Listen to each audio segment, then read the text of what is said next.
I'm glad to have you here. Follow my story until the end and comment the city you're watching from. They said you'll carry our bags or walk home. I left them at the border crossing in Switzerland. No screaming, no scene. I just set down 4 heavy bags filled with overpriced souvenirs they couldn't be bothered to carry themselves, and walked away.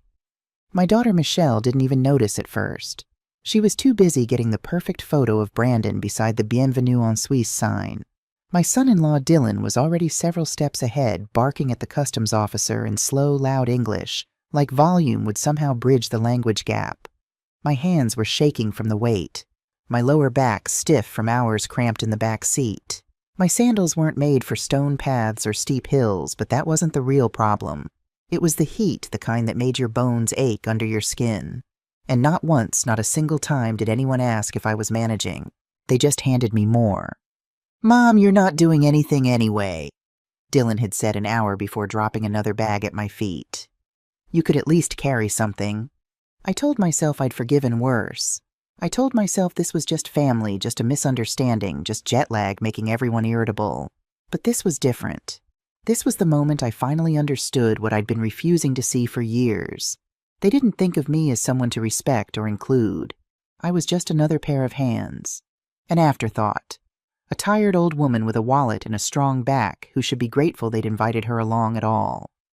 When I left those bags on the grass beside the trail, I didn't think. I didn't plan. I just started walking in the opposite direction toward a little blue sign pointing to a village I didn't recognize. An arrow and a name I couldn't pronounce, Saint-Julien-de-Vaux, 3 kilometers.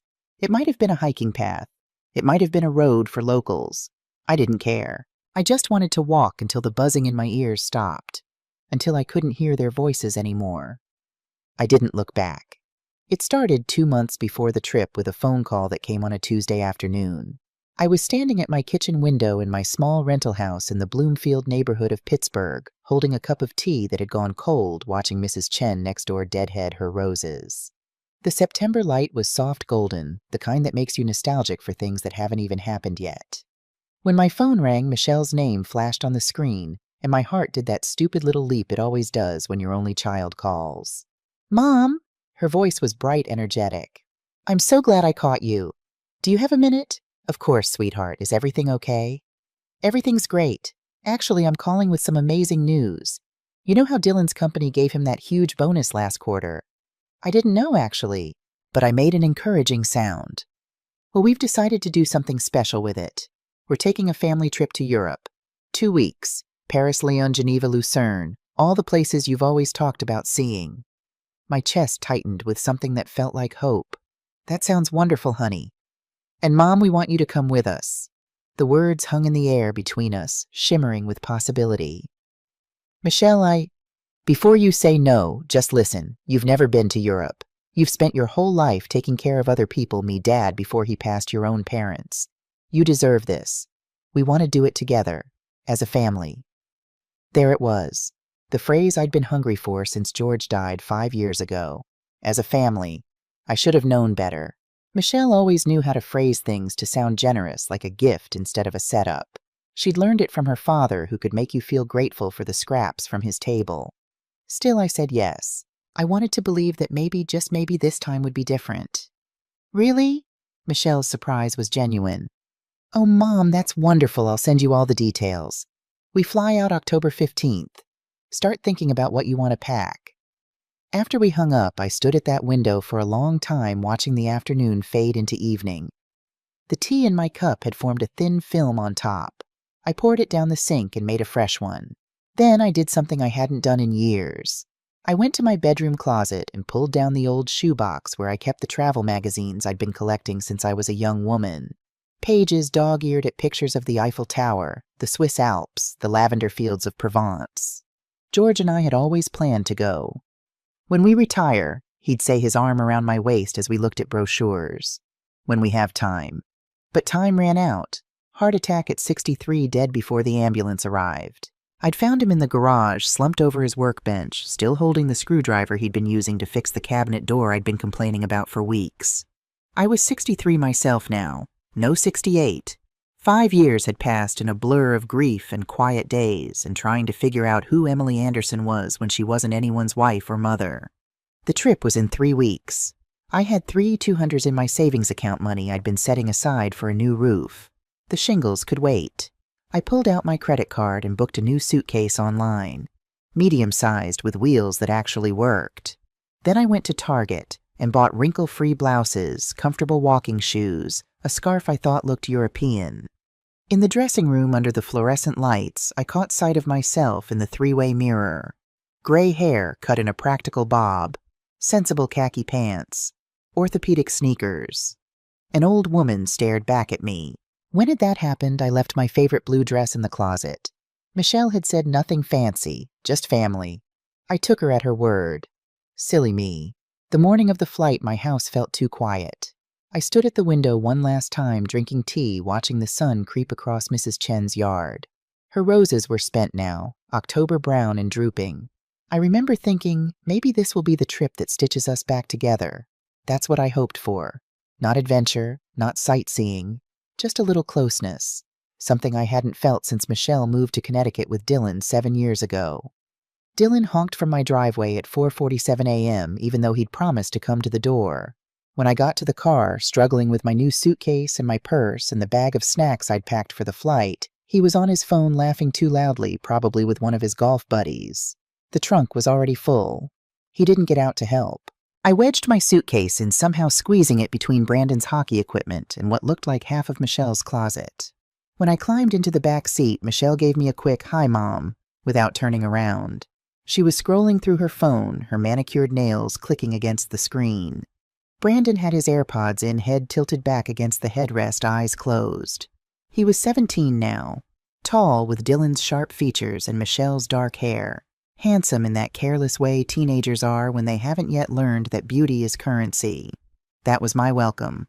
No one asked if I'd slept. No one said they were glad I was coming. At the airport, there was confusion at the check-in counter. The agent, a young woman with a name tag that said Jessica, frowned at her computer screen. "I'm showing that 2 of your bags are over the weight limit," she said. "That'll be an additional $180. Dylan's jaw tightened. "That's ridiculous. We paid for actually." Michelle cut in smoothly, turning to me with a smile that didn't reach her eyes. "Mom, your ticket includes 2 checked bags, doesn't it? And you only brought 1. Could you just put this under your allowance?" She gestured to one of her Louis Vuitton suitcases. I blinked. I suppose so, but perfect thanks, Mom. You're a lifesaver." She turned back to Jessica, already moving on. Dylan handed me his credit card for the overage fee without making eye contact. No, wait. He didn't hand me his credit card. He just stood there expectant. I pulled out my own card. My hands fumbled with my wallet. The numbers on my debit card swam in front of my eyes.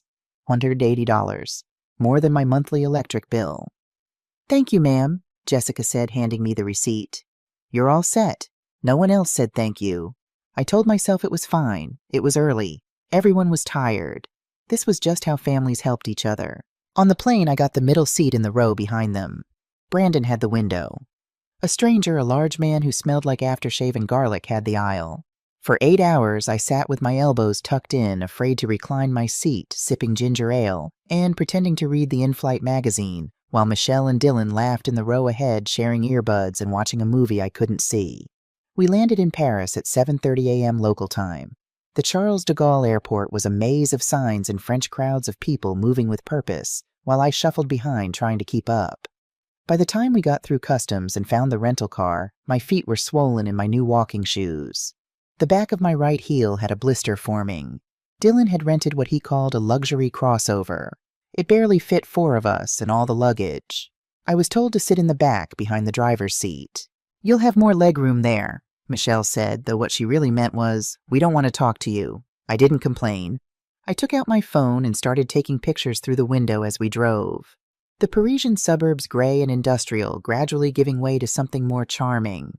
Cobblestone streets, cafes with striped awnings, window boxes overflowing with flowers. "Look," I said, pointing to a particularly beautiful building with blue shutters. "Isn't that lovely?" No one responded. Brandon was on his phone. Dylan was arguing with the GPS. Michelle was scrolling through Instagram, her thumb moving in that hypnotic way peoples do when they're not really seeing anything, just consuming. We stopped at a gas station on the outskirts of the city. They all went inside to use the bathroom, I assumed. I waited in the car. The October sun was warm through the window.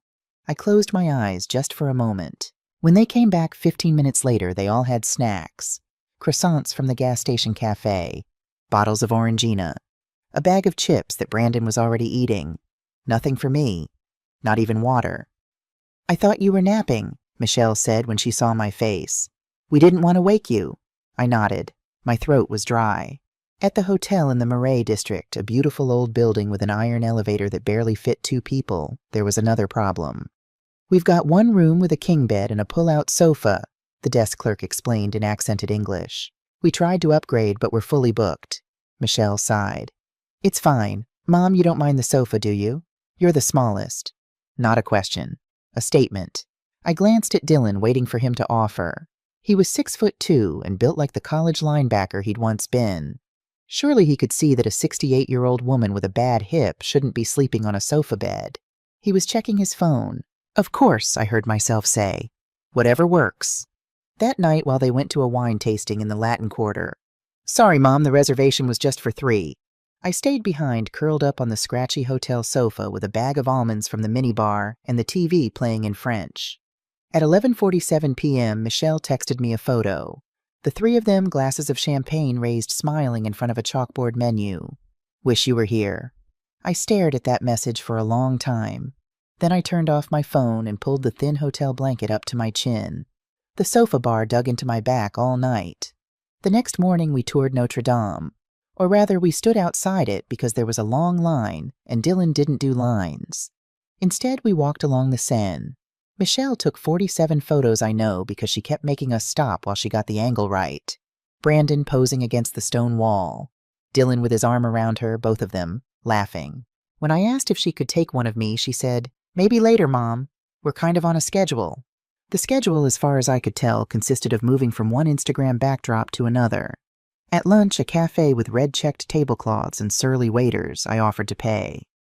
"You sure?" Dylan asked, but he was already putting his wallet back in his pocket. The bill came to $127, about $140. I paid with my credit card. No one said thank you. That night in our hotel room, I overheard Michelle and Dylan whispering in the bathroom. The walls were thin, the old building unable to keep secrets. "She's so slow," Michelle hissed. "It's like dragging a turtle across Europe." Dylan laughed. Not a cruel laugh exactly, just thoughtless. "At least she's covering meals. That bonus is almost gone already." Something inside me went very still. I lay on the sofa staring at the ceiling, listening to them brush their teeth and talk about tomorrow's itinerary, and I realized they'd invited me because they needed my credit card. I didn't cry. Not then. But something in me shrank like a flower closing up for the night. Still, I told myself it was early, that I was being too sensitive, that things would improve. But I also started keeping a list in the small notebook I'd brought for jotting down memories. It wasn't a list of memories. It was a list of truths. Truth number 1, they don't see me. The pattern continued in Lyon. We'd taken the train from Paris, another expense I'd covered $342 for tickets. Michelle had said she'd Venmo me back for. The Venmo never came. Lyon was beautiful. Medieval streets wound up the hills and the old town glowed in the afternoon light. But I barely saw it. I was too busy keeping up carrying bags waiting while they took photos. At the famous indoor market Les Halles de Lyon, I lingered at a stall selling hand-painted ceramics. A small plate caught my eye, cream-colored with blue tulips painted around the rim. It reminded me of a dish George and I had bought when we were young and broke and newly married. We'd used it for special occasions until it cracked down the middle one Thanksgiving when I was washing dishes. I picked up the new plate, running my fingers over the slightly uneven glaze. It cost $35, about $38. "Don't get that," Michelle said, appearing at my elbow. "It won't match your kitchen." I hadn't asked her opinion. I hadn't said a word. "Actually," Dylan added, looking over her shoulder, "do you really need more dishes, Emily? Aren't you trying to downsize?" I was 68, not 90. I wasn't downsizing. I lived in a small rental house because that's what I could afford on Social Security and my part-time library job. But I didn't say that. I set the plate down carefully. Later, when they'd moved on to sample cheeses, I went back. I bought the plate, paid for it myself. Had the vendor wrap it carefully in newspaper. I didn't tell them. I tucked it into my suitcase that night between my sweaters. That plate is sitting in my kitchen right now, the only thing from that trip I've kept. Truth number 2, they think they can control what brings me joy. By Geneva, I had stopped trying to be in the photos.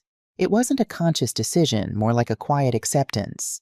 Every time we passed something worth remembering, a fountain, a bridge, a cafe with flowers in the window, Michelle and Brandon would pose, adjust their angles, take 20 versions, then move on. I was usually still catching up, slightly breathless, always just a few steps too slow to be noticed. We'd been on the road for 6 days. My hip ached from the bad hotel beds. My feet were covered in blisters from the new shoes I'd thought would be broken in by now. And I was tired, not just physically, but in a deeper way I couldn't quite name.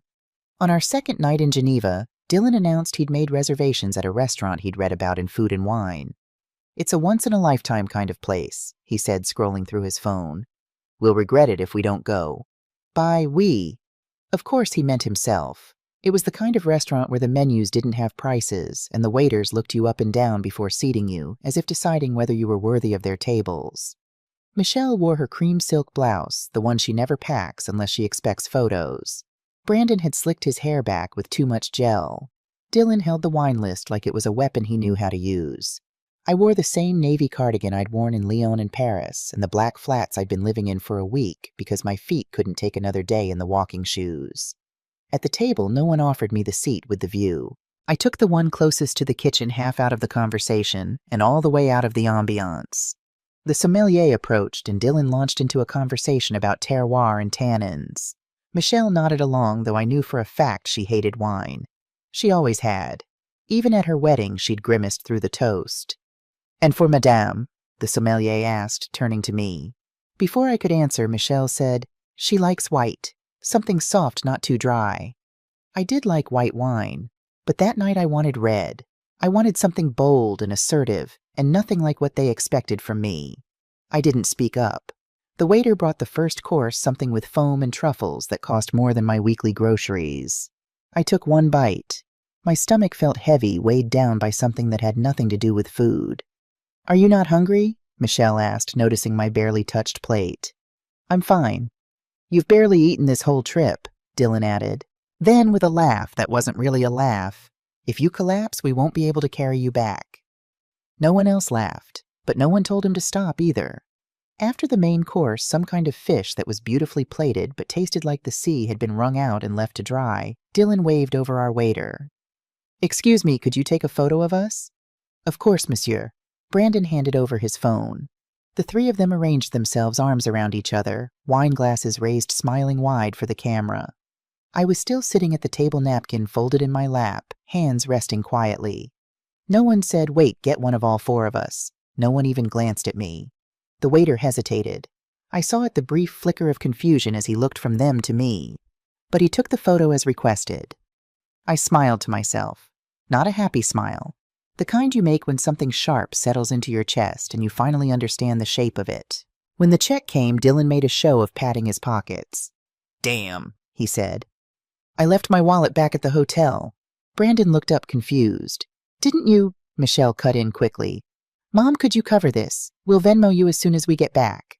There it was. The familiar line. The slow reach into my purse. The silent agreement that I would take care of it because that's what I always did. I looked at the bill. CHF 485. About $545. I handed over my card. They didn't even thank me. Truth number 3, I'm an ATM with legs. After dinner, they walked ahead of me, laughing about something Brandon had said. I followed a few steps behind the way I always did now.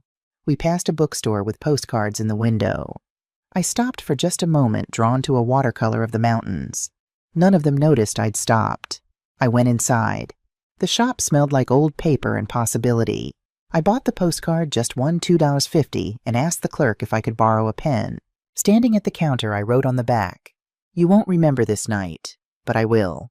I didn't sign it, didn't mail it, just tucked it into the pages of my notebook between truth number 3 and the blank page where truth number 4 would eventually go. Later in the hotel room, Michelle looked up from her phone. "Don't forget to pack light tomorrow," she said. "We're crossing into Switzerland, lots of walking. I nodded. Maybe don't bring your big purse, Dylan added. It slows you down. I nodded again. I was always nodding. But inside I was already planning something I didn't yet have words for. That night I looked at myself in the bathroom mirror, really looked. My reflection startled me. Not because I looked old. I'd looked old for a while, but because I looked empty. Like a house someone had moved out of and forgotten to lock. I turned off the light and closed the door behind me. They didn't say goodnight and I didn't say goodbye, but I should have. Truth number 4, they've already left me behind. I just haven't caught up yet. The next morning we left Geneva just after 9.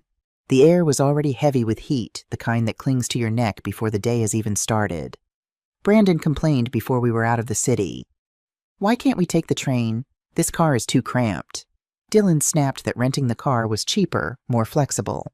Michelle reminded them both that we were almost at the Swiss border and to please, for God's sake, stop bickering. I stayed silent in the back seat. I had become background noise by then. A cough in the corner of a room. Present, but only barely. I watched the scenery change from storefronts to farmland to forest. The signs began to alternate between French and German. Genève, Genf, Bern, Bern. It all felt symbolic. We were passing from one country to another, and I was still a tourist in my own family. At the last rest stop before the border, Michelle insisted we all get out and stretch. I need to use the restroom anyway, she said, already opening her door. Brandon, you coming? The parking lot was gravel. I stepped out carefully, my knees tight from the ride. The new walking shoes, the ones that were supposed to be broken in by now, rubbed against my blisters. I'd run out of Band-Aids 3 days ago. Mom, Michelle called already halfway to the building. Grab my tote, would you? And Brandon's backpack. He's on his phone again. They were halfway to the bathrooms before I'd even shut the car door. I looked at the mess in the trunk. Bags, snacks, half-zipped suitcases, a broken umbrella. One of the shopping bags from Lyon, someone had bought a snow globe that probably cost $40 jabbed into my side as I tried to maneuver.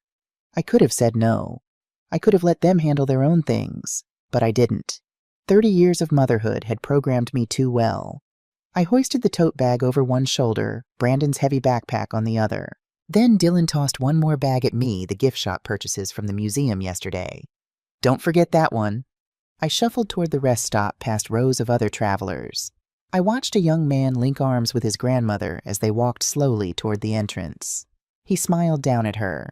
She beamed up at him. No one had ever beamed at me.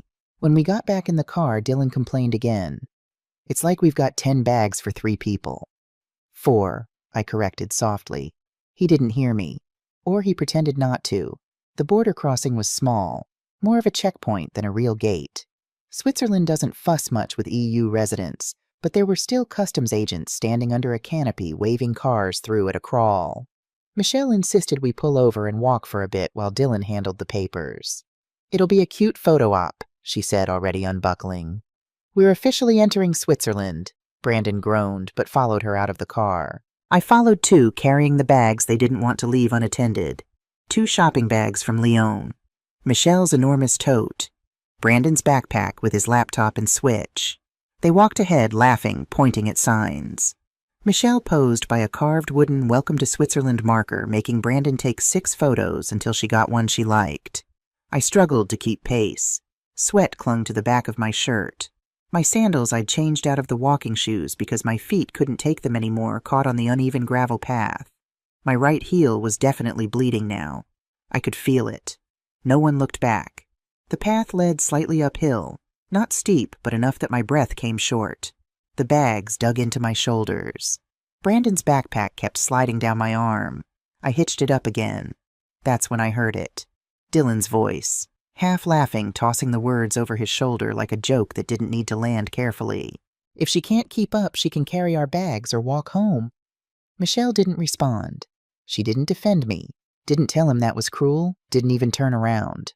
Brandon chuckled. I stopped walking.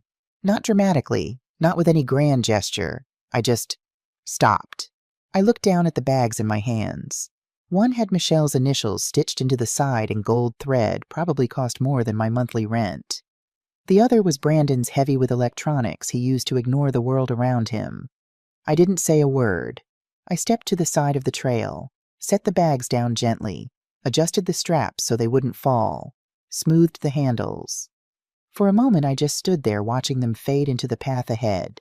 They didn't turn around. Not once. Then I turned the other way.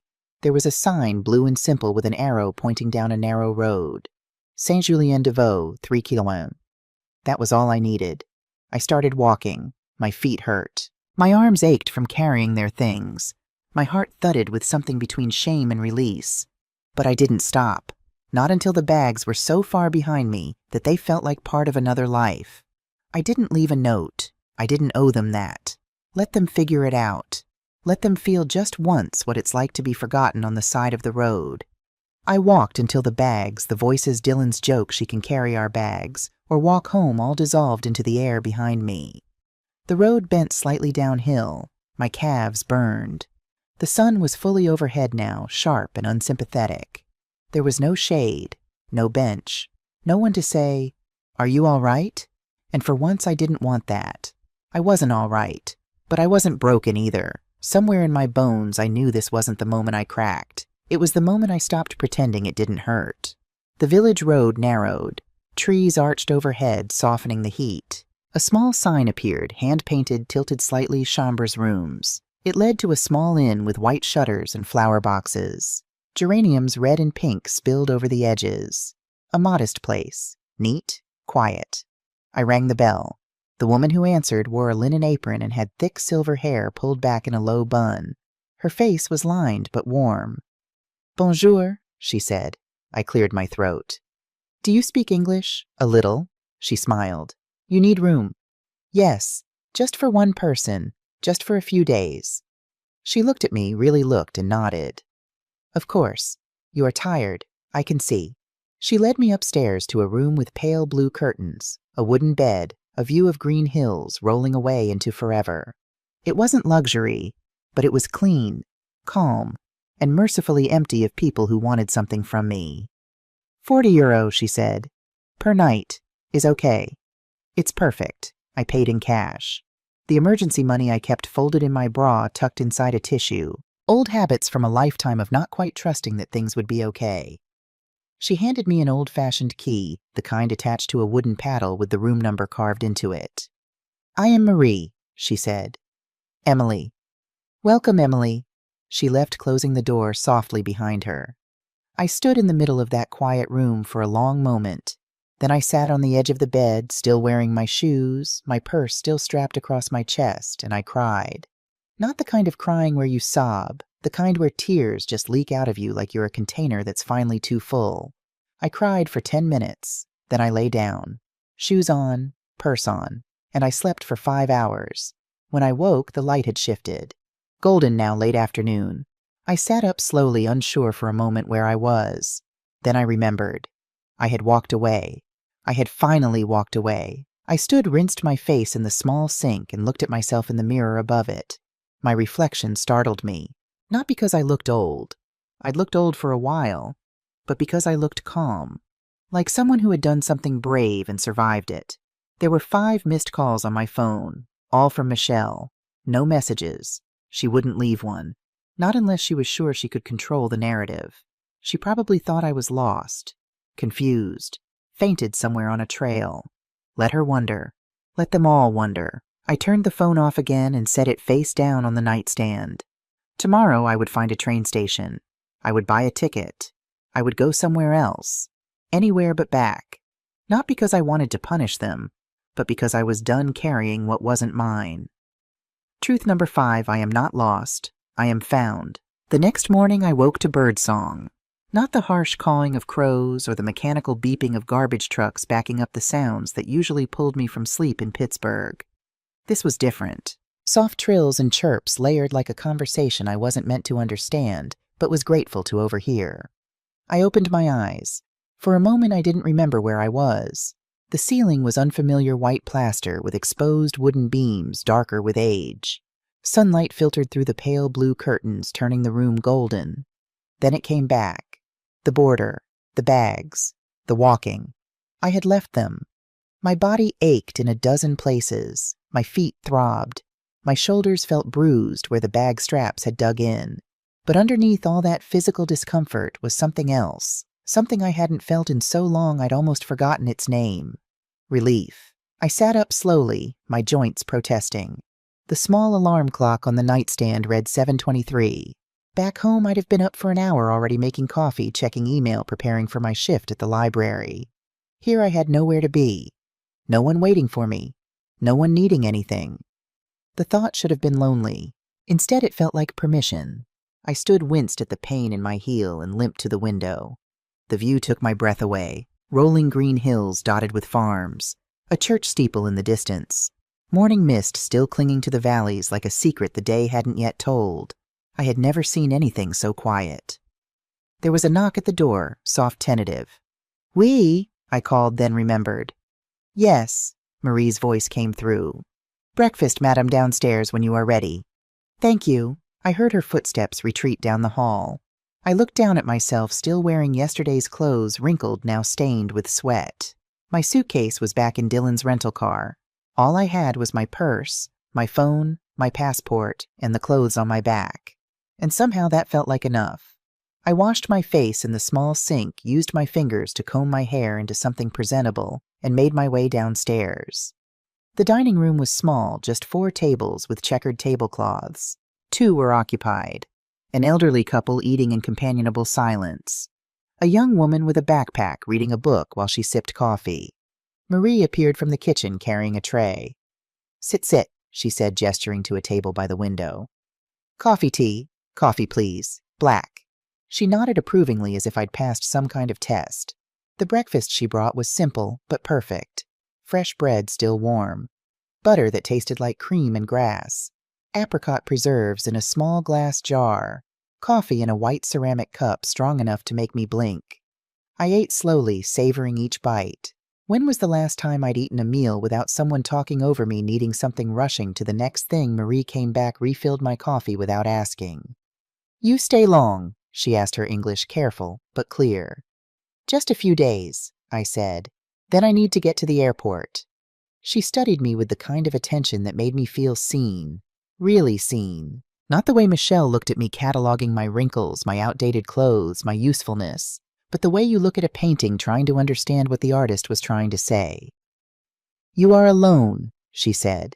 Not a question. An observation. "Yes.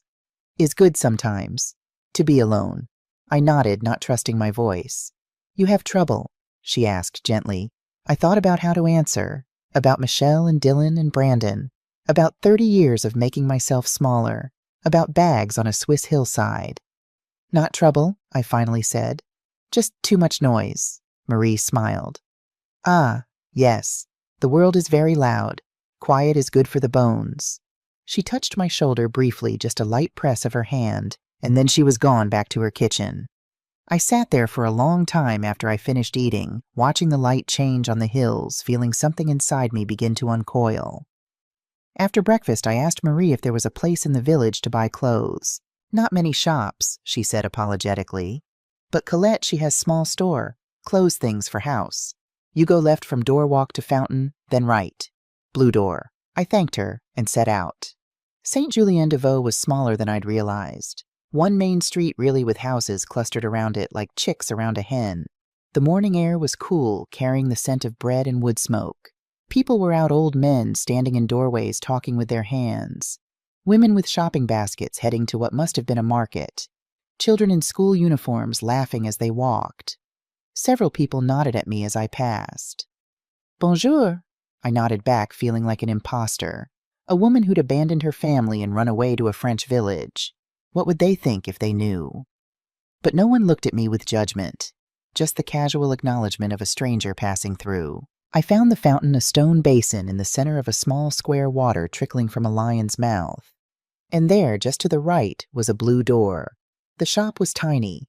Clothes hung on racks so tightly packed you had to slide them apart to see anything. But it smelled good, like lavender and clean cotton, and the woman behind the counter, who must have been Colette, greeted me with a warm smile. "Bonjour, you are Marie's guest. Yes, she called me, said you need clothes." I felt a rush of gratitude for Marie's thoughtfulness. "Yes, I had to leave my suitcase behind." Colette made a sympathetic sound. "Airlines, always losing bags, is terrible." I didn't correct her.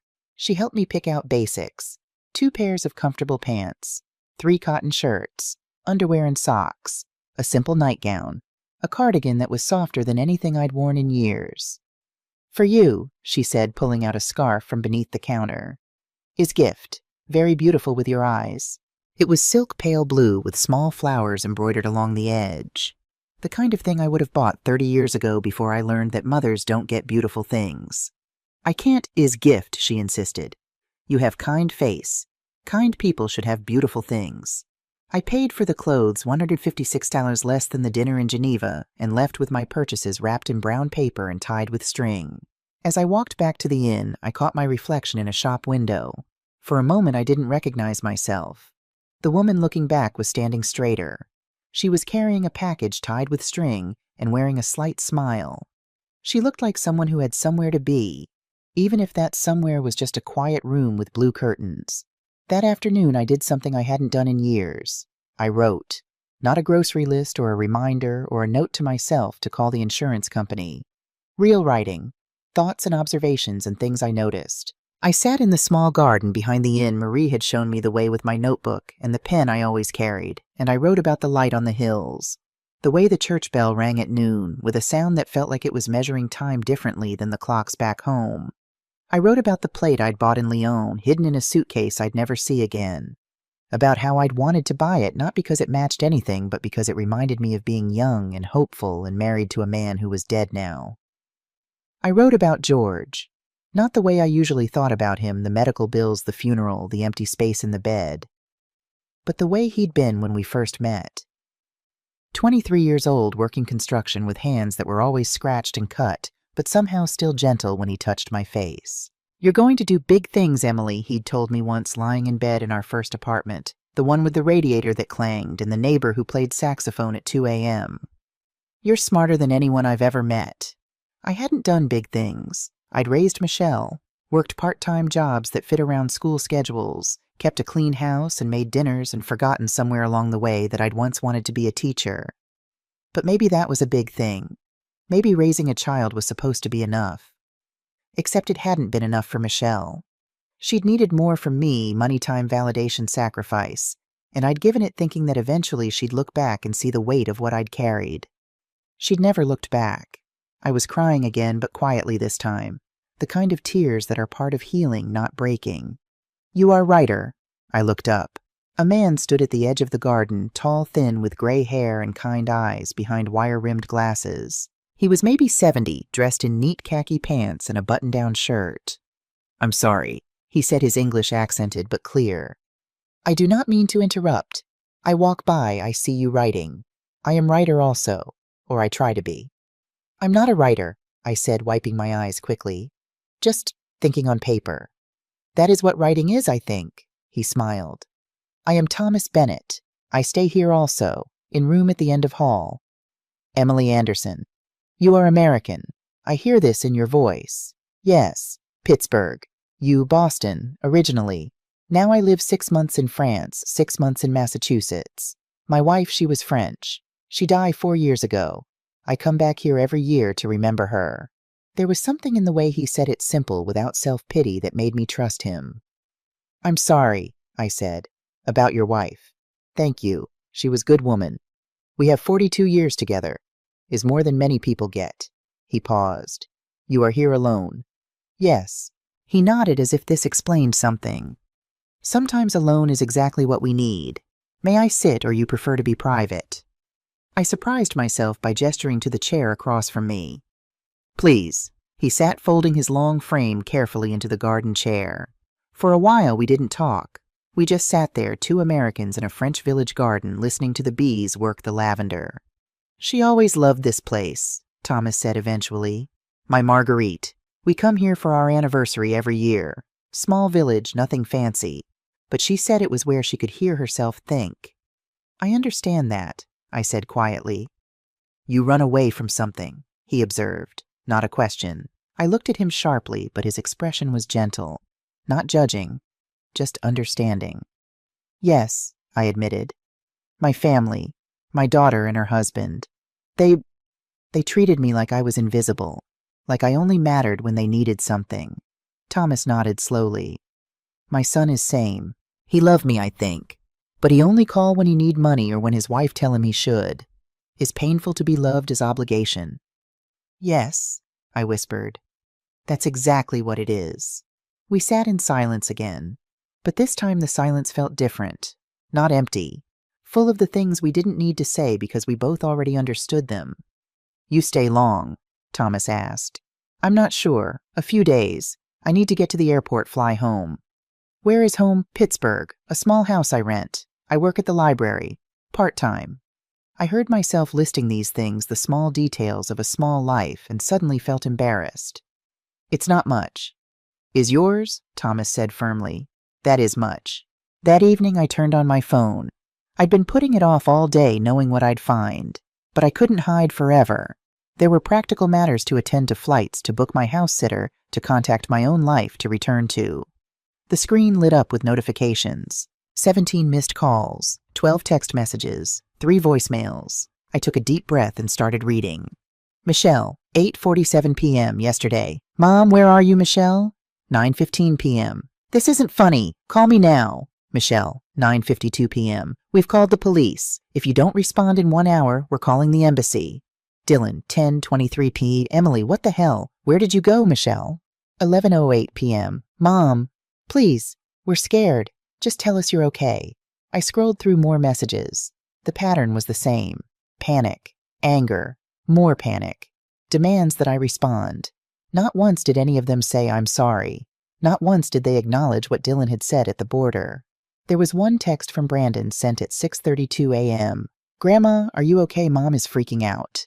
I stared at that one for a long time. Brandon, the boy who'd laughed when Dylan made his joke. The teenager who couldn't be bothered to take his AirPods out long enough to have a conversation with me. But also the 4-year-old who used to hold my hand crossing the street, squeezing twice our secret code for I love you. When had I become someone he was embarrassed to know I opened my email? There was one from the U.S. Embassy in Geneva. Dear Ms. Anderson, we have been contacted by your family regarding your welfare. Please respond to this email or call the number below to confirm that you are safe. I hit reply and typed I am safe and traveling independently. Please inform my family that I will contact them when I am ready. Thank you for your concern. I sent it before I could second-guess myself. Then I composed a text to Michelle. I am fine. I am safe. I will be home in a few days. Do not contact me until then. My finger hovered over the send button. What kind of mother does this? What kind of person disappears and sends a cold text days later? But then I thought about the dinner in Geneva, the photo by the Seine, the bags on the hillside, Dylan's voice. If she can't keep up, she can carry our bags or walk home. I pressed send. Immediately my phone buzzed. Michelle calling. I declined it. She called again. Declined. A text appeared. Mom, answer the phone right now. I turned the phone off and set it on the nightstand screen down. My hands were shaking, but not with fear, with something else. Something that felt like power. The next morning I had breakfast with Thomas. It wasn't planned. We just happened to come down at the same time, and Marie, seeing us, smiled and pushed 2 tables together. Americans must sit together, she said. Is rule. Thomas and I exchanged amused looks and sat. Over coffee and bread we talked. Not about anything heavy. Books we'd read. Places we'd traveled. The best sandwich we'd ever eaten. His a roast beef in Boston's North End in 1987.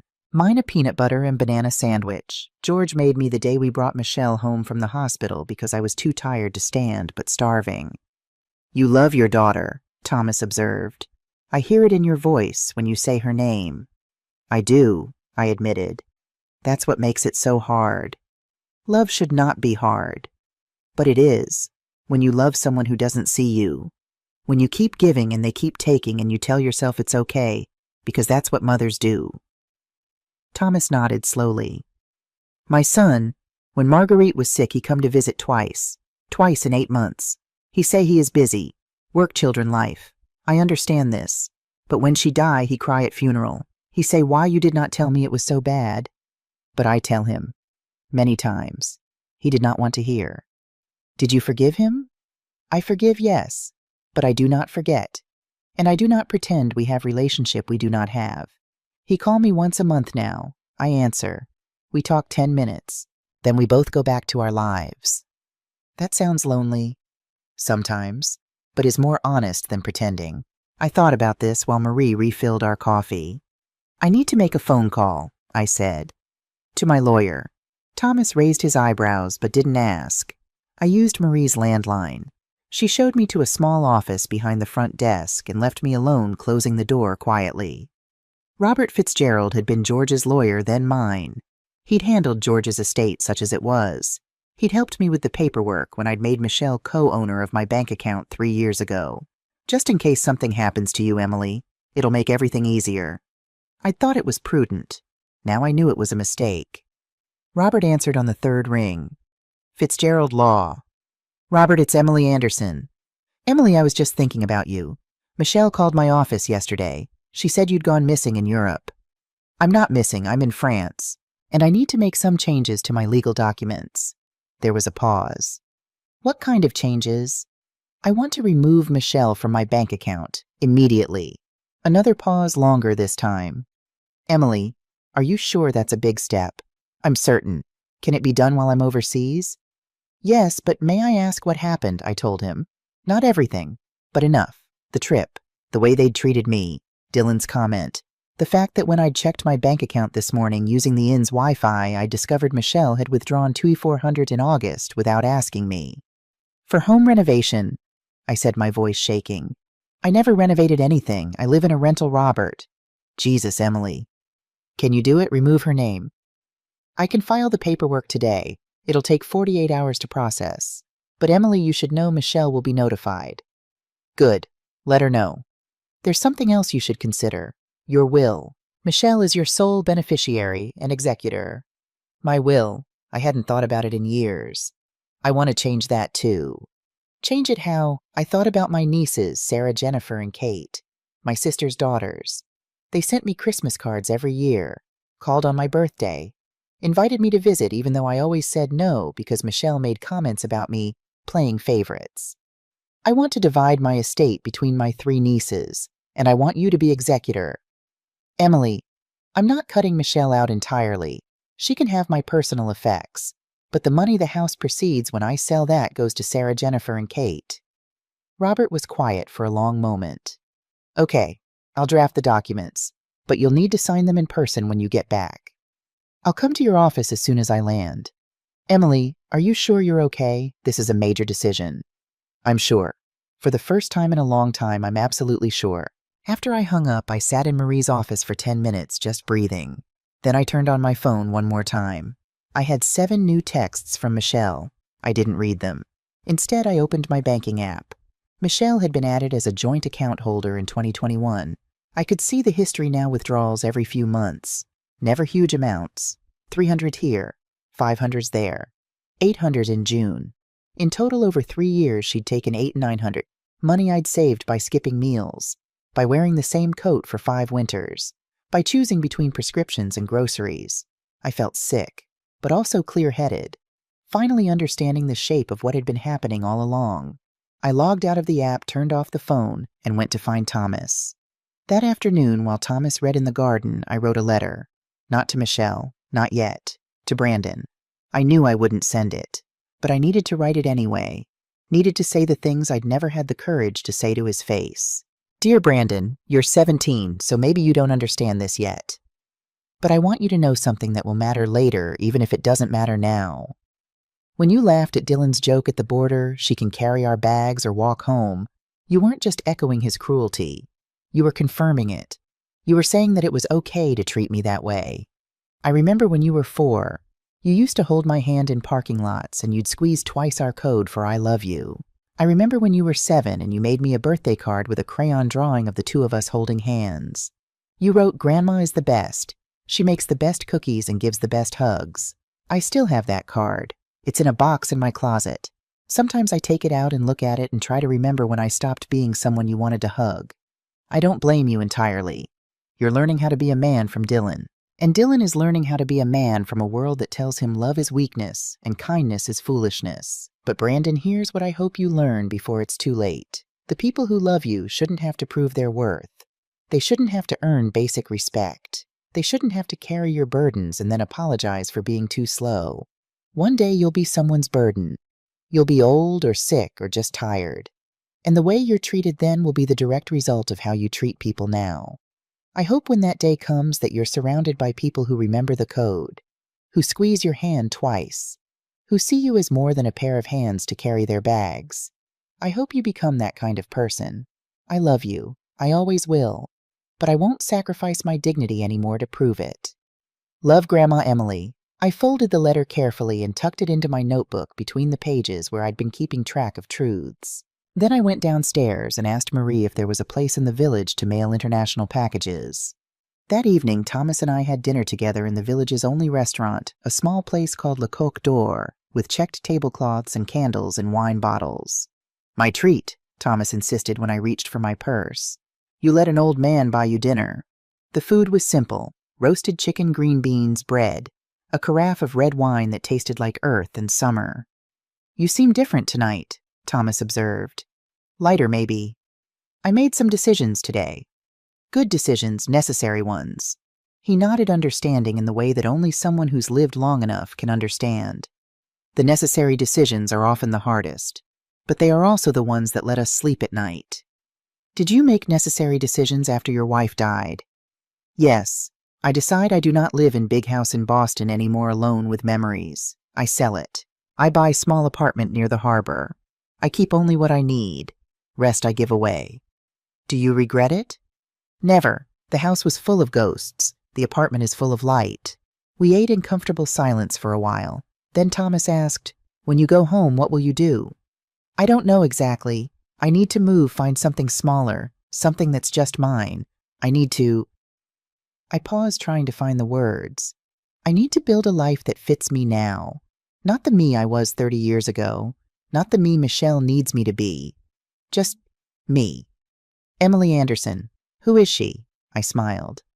I'm still figuring that out. This is good. To figure out. Many people never try. After dinner, we walked back to the inn slowly. The village was dark except for the street lamps and the windows of houses where families were eating dinner, watching TV, living their ordinary lives.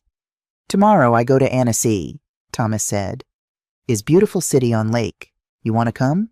We take bus. Is only 1 hour. I thought about it. About spending another day in this quiet village hiding. But I wasn't hiding anymore. I was gathering strength. Yes, I said. I'd like that. Annecy was everything Thomas had promised. Medieval streets wound along canals. Flowers overflowed from window boxes. The lake was so blue it looked painted. We took a boat ride, just a short one, around the lake and back. The water was cold and clear. Mountains rose in the distance, their peaks still white with early snow. Marguerite and I, we come here on our honeymoon, Thomas said, leaning against the boat's railing. She was 22. I was 25. We have no money, so we stay in cheap hotel, we eat bread and cheese, but we are so happy. How did you meet? I was exchange student at her university in Lyon. She was studying literature. I was studying engineering. We had one class together, English literature. I write terrible papers. She helped me. And then one day I help her with nothing, but she let me take her to coffee anyway. That's lovely. Yes, we have good life. Not perfect. We fight sometimes. We have troubles. But underneath, always love.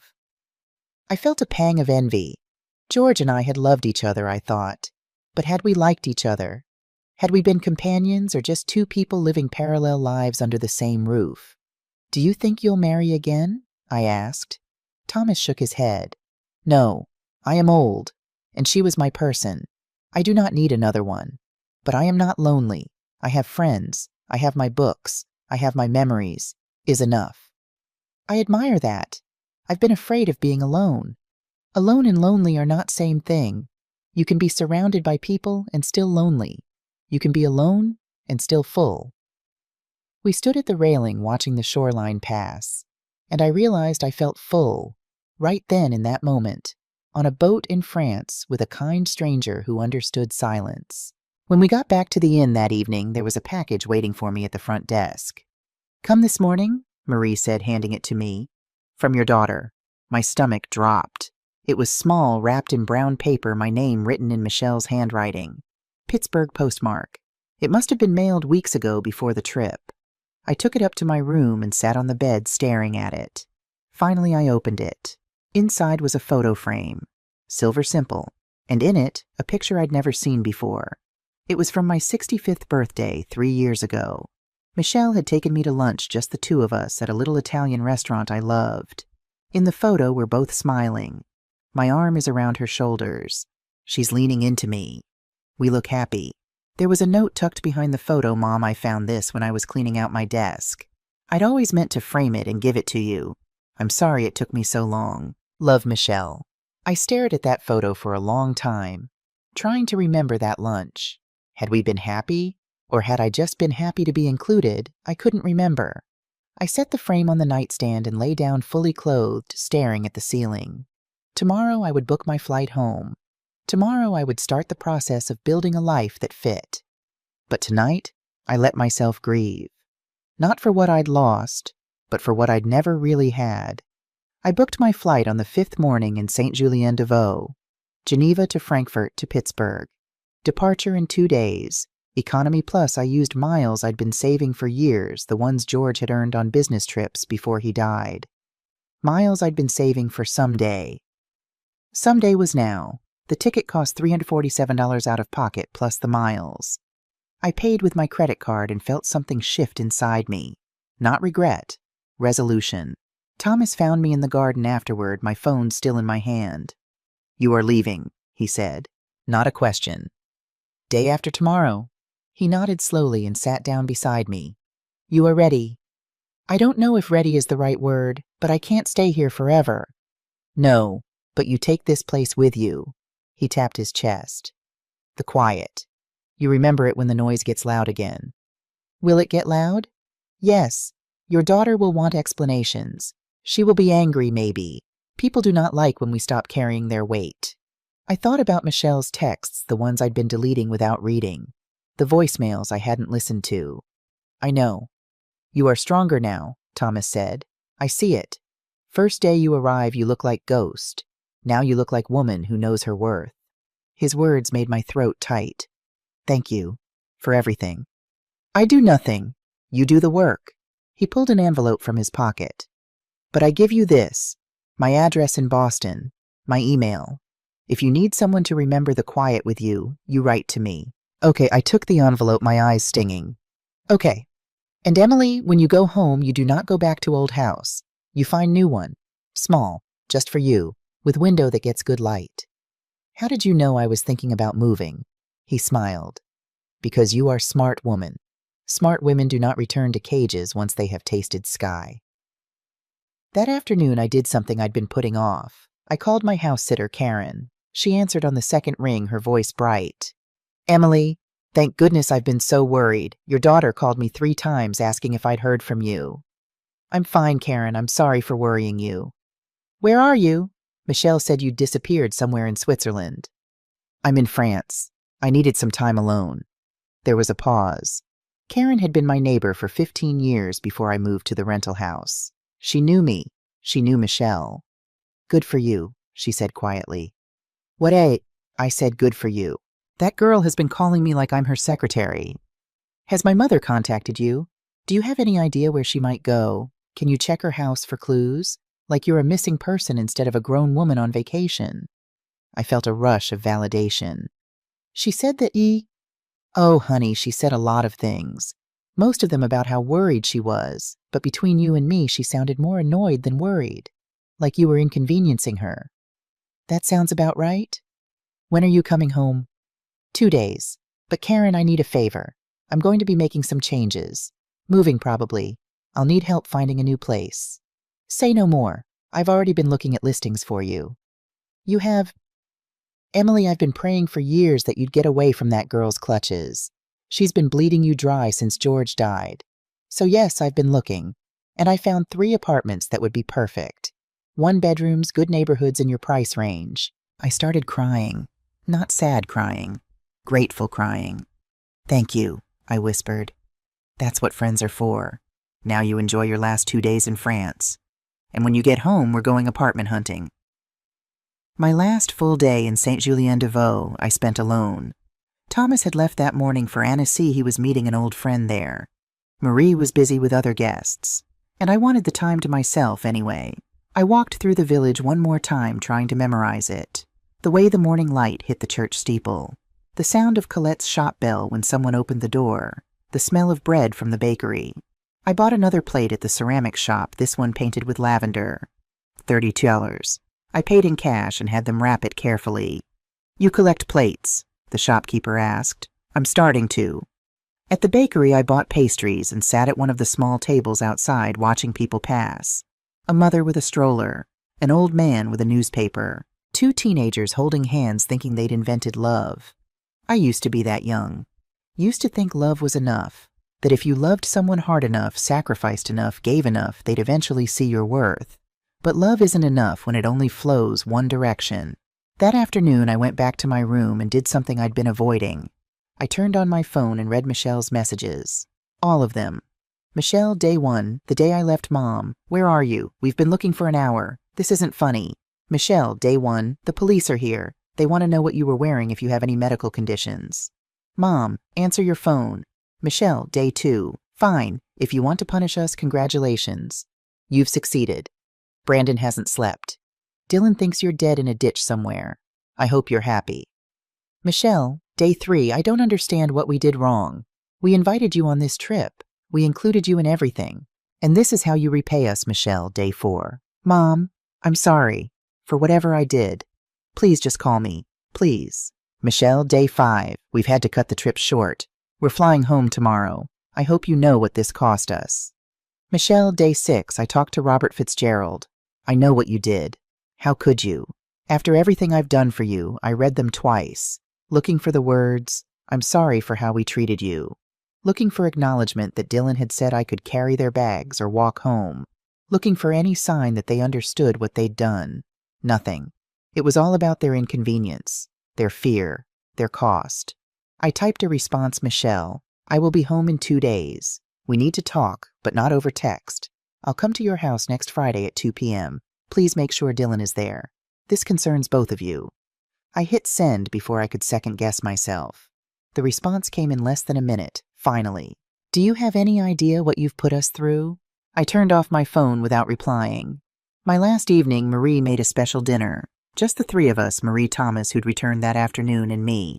She set a table in the garden with candles and wine and food that smelled like childhood, even though I'd never eaten French food as a child. Roasted chicken with herbs, potatoes that had been cooked in duck fat, salad from her garden, bread that was still warm. You are a good guest, Marie said, raising her glass. You are quiet. You are kind. You do not complain. These things are rare now. Thank you for giving me a place to land. You land yourself. I just give you the soft place. We ate slowly, talking about nothing important. The weather, the harvest, the tourists who would come in summer and leave their trash everywhere. You come back? Marie asked as we finished. I'd like to. Then you come back. Room is here for you. After dinner, Thomas walked me around the village one last time. The sun was setting, turning everything gold. You are nervous, he observed, for going home? Yes. This is normal. You have changed. They have not. There will be friction. What if I can't do it? What if I get there and fall back into old patterns? Thomas stopped walking and turned to face me. Emily, you walk away from your family at a border crossing. You find a village with no plan. You change your will, your bank account, your whole life.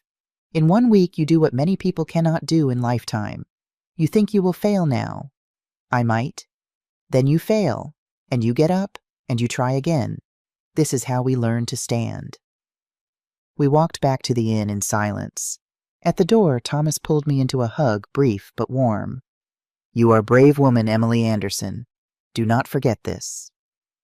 The next morning, I woke at dawn. My bus to Geneva left at 9 a.m.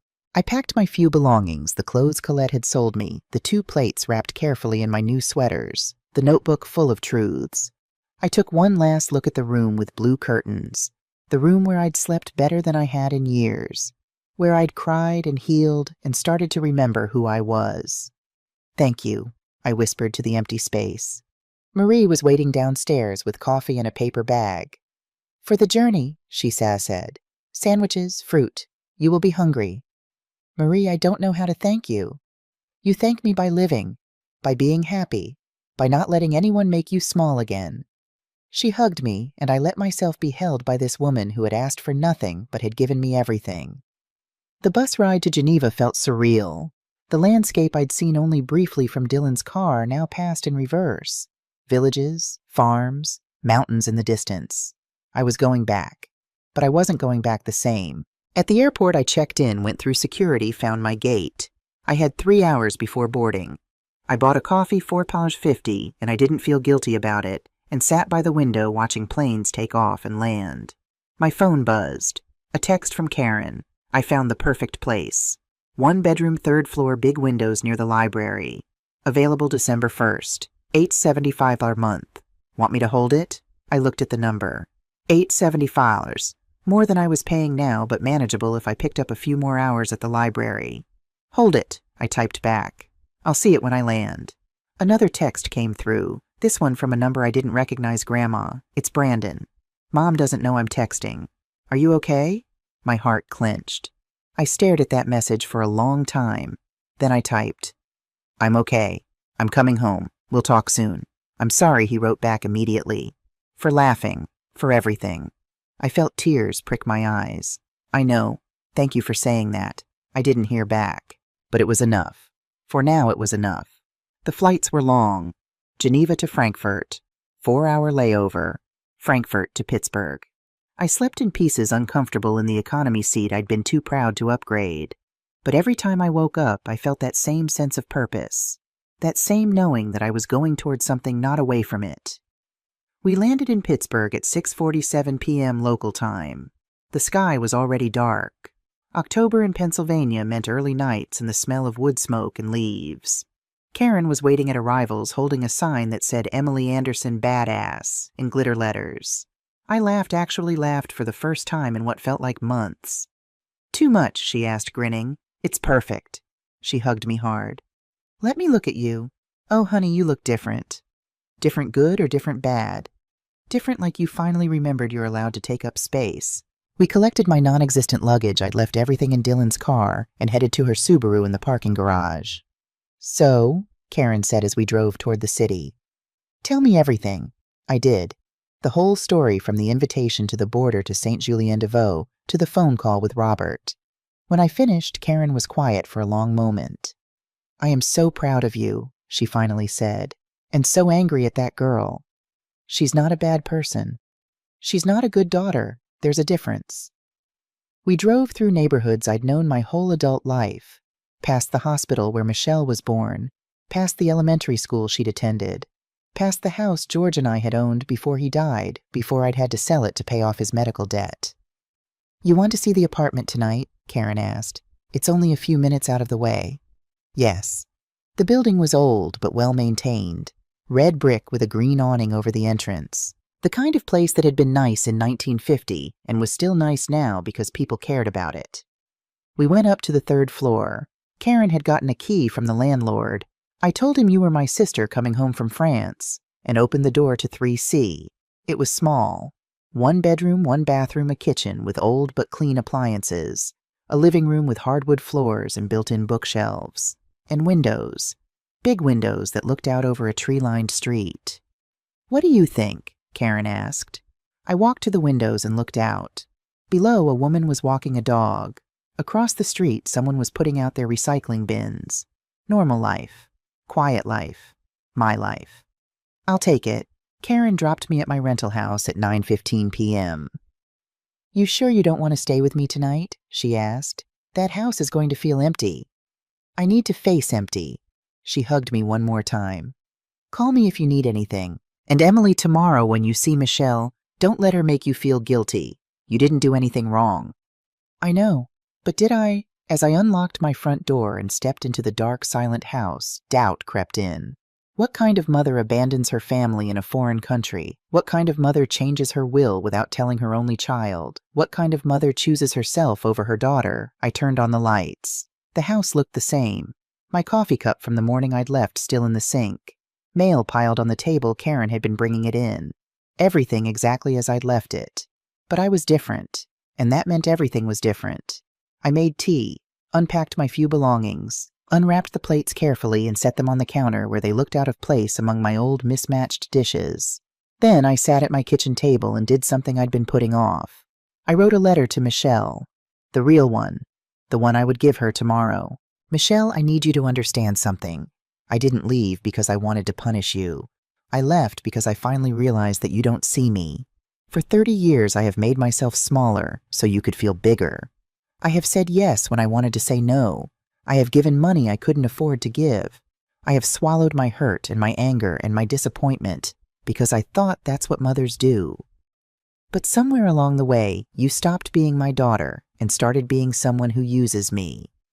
At the border, Dylan said I could carry your bags or walk home. You didn't defend me. You didn't tell him he was wrong. You said nothing. That silence told me everything I needed to know. I love you. I will always love you. But I will not sacrifice my dignity anymore to prove it.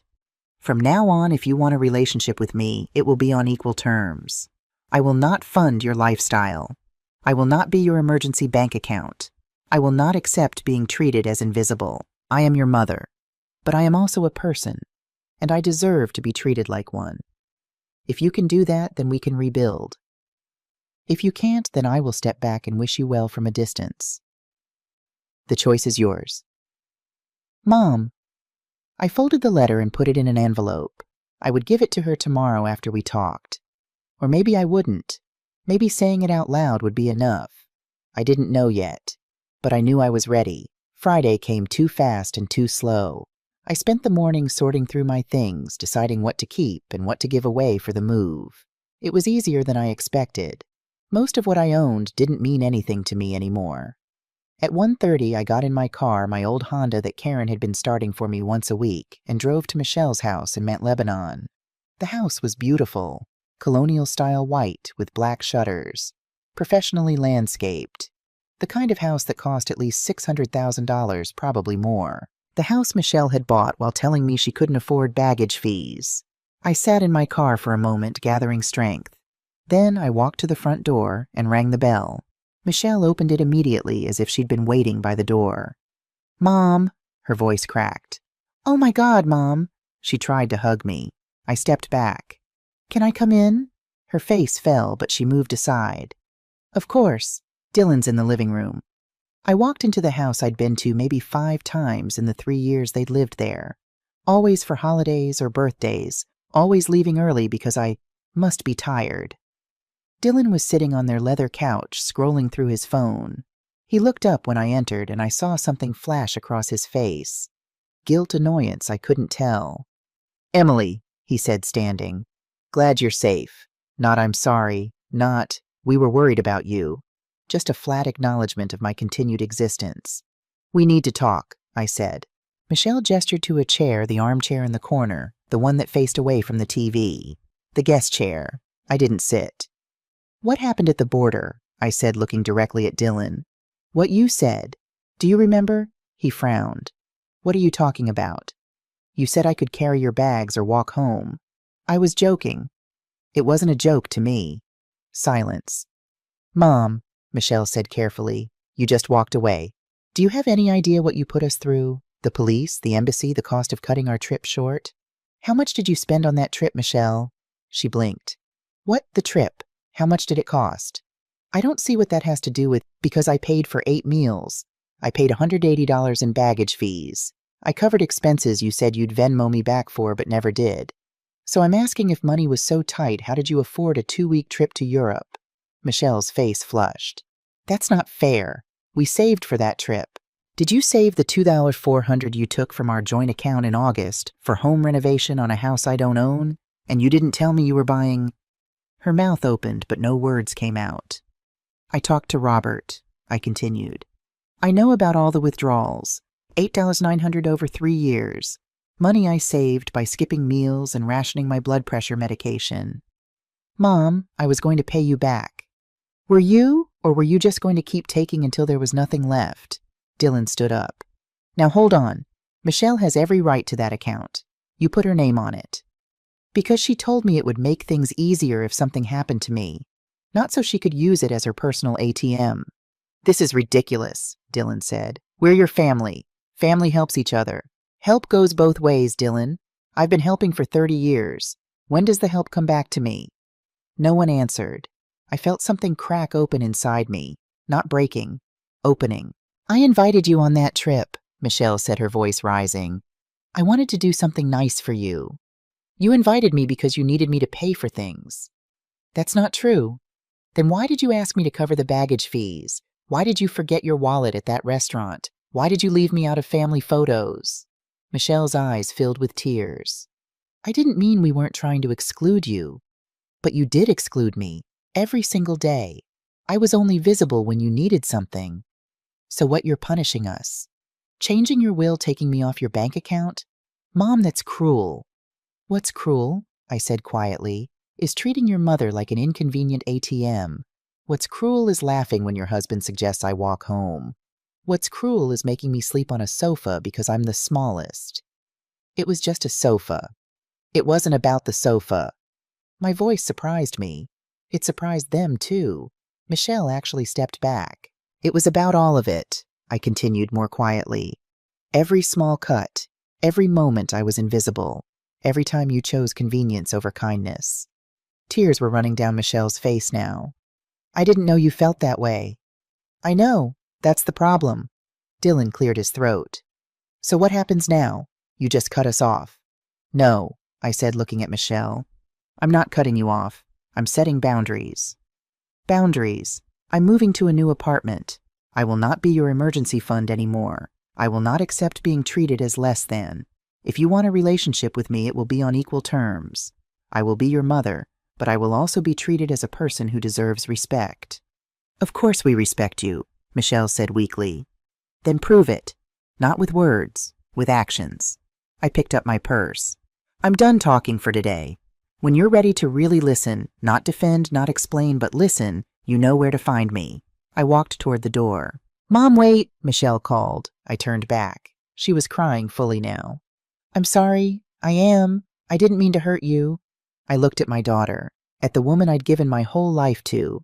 And I felt love, yes, but also something else. Clarity. I believe you, I said. But intention doesn't erase impact. You hurt me, deeply, and it's going to take more than one apology to fix that. What do you want from me? I want you to see me, really see me. Not as a resource, not as a convenience, but as a person who has feelings and limits and worth. Michelle nodded, wiping her eyes. I can do that. Then do it, and we'll talk again when you're ready. I left before she could respond. 2 weeks after the confrontation, I was settled into my new apartment. The move had been easier than expected. Karen and her husband helped. We got rid of half my furniture. I didn't need it in the smaller space. What remained fit perfectly. The 2 plates from France had places of honor on my kitchen shelf. I'd picked up extra hours at the library. The money was tight, but it was my money. No one else had access to it. I'd started taking an evening painting class at the community center. I was terrible at it, but I didn't care. It was mine. And I'd written back to Thomas. Long emails about my new apartment, my classes, the way the light came through my windows in the morning. He wrote back about Boston, about a book he was reading, about how proud Marguerite would have been of me. You are living now, he wrote, not just existing. This is what she always wanted for everyone, to really live. One evening in November, there was a knock at my door. I opened it to find Brandon standing there, hands shoved in his pockets, looking nervous. Hi, Grandma. Brandon. My heart squeezed. Come in. He came inside, looking around at my small apartment. This is nice. Smaller than your old place. Smaller is good. Less to take care of. We stood awkwardly for a moment. Can we talk? He asked. Of course. Sit down. Do you want something to drink? I have soda juice. I'm okay. We sat on my small couch. Brandon pulled an envelope from his jacket pocket. I wrote you something. I tried to say it in person, but I kept messing up, so I wrote it down. He handed me the envelope. His hands were shaking slightly. Can I read it now? Yeah. I opened it carefully. Inside was a letter written in Brandon's messy handwriting. Dear Grandma, I don't know how to start this, so I'm just going to say it. I'm sorry. I'm sorry for laughing at the border. I'm sorry for ignoring you on the trip. I'm sorry for treating you like you didn't matter. I've been thinking a lot about why I did that. And I think it's because everyone else was treating you that way, so I thought it was okay. I thought that's just how families are. But it's not okay. And that's not how families should be. Mom and Dad have been fighting a lot since you left. Mom cries sometimes. Dad gets defensive. And I've been stuck in the middle trying to figure out who was wrong. I think maybe everyone was wrong. But you were the only one brave enough to stop it. I found something when we were packing up your old stuff. That card I made you when I was 7. The one about cookies and hugs. Mom had it in a box in the garage. I don't remember making it, but when I saw it, I remembered feeling that way. Like you were the best person in the world. I don't know when that changed. But I want to change it back. I know I'm only 17 and I don't have my life figured out. But I'm trying to figure out how to be a better person. And I think that starts with being a better grandson. Can we start over? Not forget what happened, but just start from here. Love, Brandon, P.S. Remember when we used to squeeze hands twice? Can we do that again? I read it 3 times, tears streaming down my face. When I looked up, Brandon was crying too. Come here, I said, opening my arms. He hugged me, really hugged me the way he used to when he was small. 2 squeezes, I whispered, squeezing his hand twice. He squeezed back. Twice. We sat like that for a long time, not talking, just being together in the quiet. Are you and Mom going to be okay? He finally asked. I don't know yet. We're talking. She's trying, but it's going to take time. She really is sorry, you know. She just doesn't know how to say it. I know. And Dad? He's not good at apologizing. But he feels bad. Brandon, you don't have to defend them to me. What they did was wrong. But that's between me and them. But what about us, you and me? I pulled back to look at him. Us, we're going to be fine. Better than fine. Because you did something your mother hasn't done yet. What? You admitted you were wrong. You didn't make excuses. You just said, I'm sorry. He nodded, wiping his eyes. Can I come visit you, like, regularly? I would love that. Maybe we could get pie like you said in your email. I smiled. You read that Mom left her computer open. I saw the message thread with your lawyer. I know I shouldn't have read it, but I'm glad I did. Because I realized I was about to lose you. You're not losing me. You're just getting a different version of me. One who knows her worth. He smiled. I like that version. Spring came to Pittsburgh. I'd been in my apartment for 6 months. I'd started painting regularly, still wasn't good at it, but it made me happy. I'd joined a book club. I'd started volunteering at a senior center teaching computer skills. My life was small, but it was full. Michelle and I had dinner once a month. Sometimes it was comfortable, sometimes it was awkward. But we were trying. She'd paid back the $8.900. I didn't realize how much I'd taken, she'd said when she handed me the check. I'm so sorry, Mom. It wasn't enough, but it was a start. Dylan had never apologized, but he was polite now. Careful. He knew the balance had shifted and he wasn't sure of his footing anymore. Brandon came over every other week. We'd get pie at the diner. We'd talk. Sometimes about big things, sometimes about nothing. But we were rebuilding brick by brick. One afternoon in April, there was a knock at my door. I opened it to find Thomas standing there holding flowers. Thomas, what are you doing here? I come to Boston for spring. I think why not visit my friend Emily, see if she is living or just existing. I laughed and hugged him. Come in, come in. We spent the afternoon talking. He told me about his winter in France, about the book he was writing about how Saint-Julien-de-Vaux had had its first snowfall in 10 years. I told him about my life, my apartment, my classes, my relationship with Michelle slowly healing, my relationship with Brandon growing stronger. You are happy, he observed. I can see it. I am. Not every day, but most days. This is all we can ask for. Most days happy. Before he left, he handed me an envelope. From Marie. She wants you to have it. Inside was a photograph. Marie standing in front of the inn smiling. And written on the back, Pour Emily. Vous êtes toujours la bienvenue. Marie, for Emily. You are always welcome. I put the photo on my refrigerator next to Brandon's childhood drawing of a dragon that he'd given me last month. That night I sat by my windows and watched the sun set over Pittsburgh. The sky turned orange and pink and purple, painting my apartment in warm light. And I thought, this is what home feels like. Not a place where people take from you, Not a place where you make yourself small, but a place where you can breathe, where you can be yourself, where the quiet isn't empty but full of possibility. I picked up my phone and sent a text to Karen. Thank you for everything. I couldn't have done this without you. Her response came immediately. You did this yourself. I just reminded you that you could. Then I opened my email and wrote to Thomas. Thank you for visiting. Thank you for reminding me what I learned in St. Julien. That alone and lonely aren't the same thing. That I can be full even when I'm by myself. I'm living now. Really living. Just like Marguerite would have wanted. I hit send and closed my laptop. Tomorrow I'd paint. I'd go to the library. I'd have lunch with Karen. And I wouldn't carry anyone's bags but my own.